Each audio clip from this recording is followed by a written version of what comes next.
တထေးစီရဖို့မိုးဘေးကိုင်းမှာကြားလို့လားပွဲသားတွေကဒီလိုပဲအိုးအခန်းတစ်ခန်းလောက်မှောင်မဲနေတာပဲကွာမြင်ပြီလားဟိုနေမီးဖွင့်လိုက်တာလား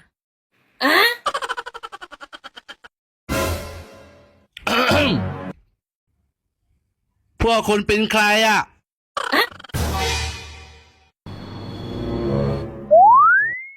สวัสดีค่ะสวัสดีครับ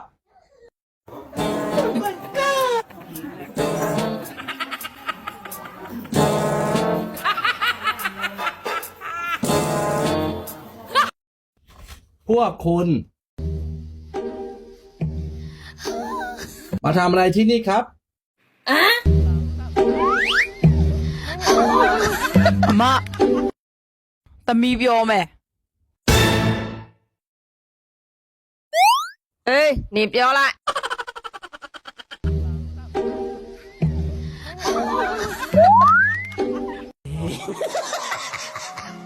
ทำงานที่นี่ค่ะလို့ပြောလိုက်လေ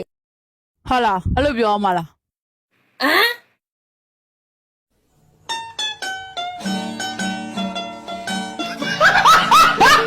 มาทำงานที่นี่ค่ะ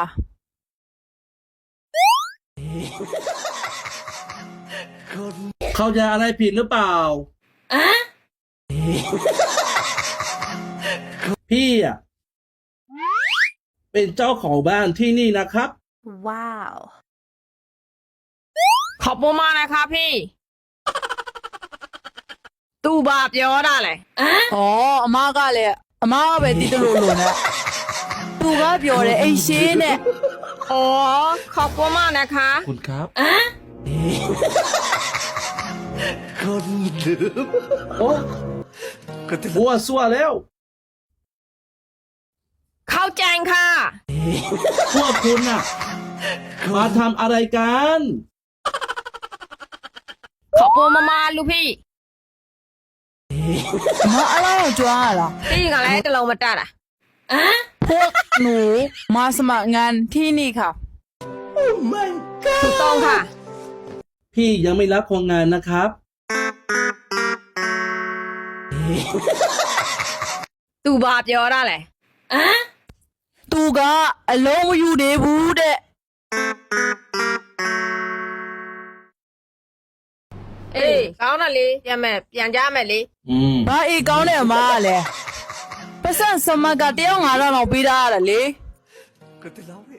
อ๋อเอ้เข้าตาไป ใช่ตอนนี้พี่ยังไม่รับคนงานนะครับ ไม่ดี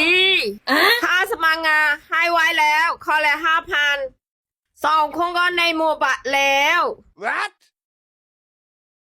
อะไรวะ ค่าสมัครงานเอาคือค่ะ ค่าสมัครงานเหรอ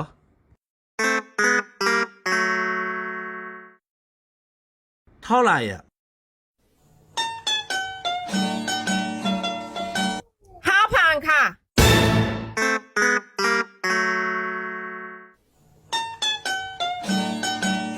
พี่ไม่ได้เอานะ พี่ไม่ได้เอาได้ไงอ่ะ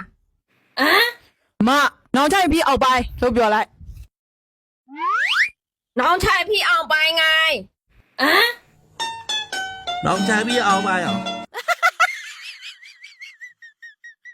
พี่ไม่มีน้องชายนะ သူ့ကိုပြောလိုက်ပတ်စံမပေးလို့စီ play ရုံနဲ့တိုင်မလို့ပြောလိုက်သမီးတို့နဲ့ play နဲ့တီးတယ်လို့ပြောလိုက်အမပြောလိုက် Oh my god พี่ถ้าไม่คือนะ ไปแจ้งตำรวจนะพวกหนูรู้จักตำรวจด้วย พี่โดนจ่าแน่ๆเลย พี่เป็นตำรวจนะครับ หนูไม่กลัวค่ะသူဘာပြောတာလဲ သူပြောတယ်တာမလို့တဲ့ ဟမ်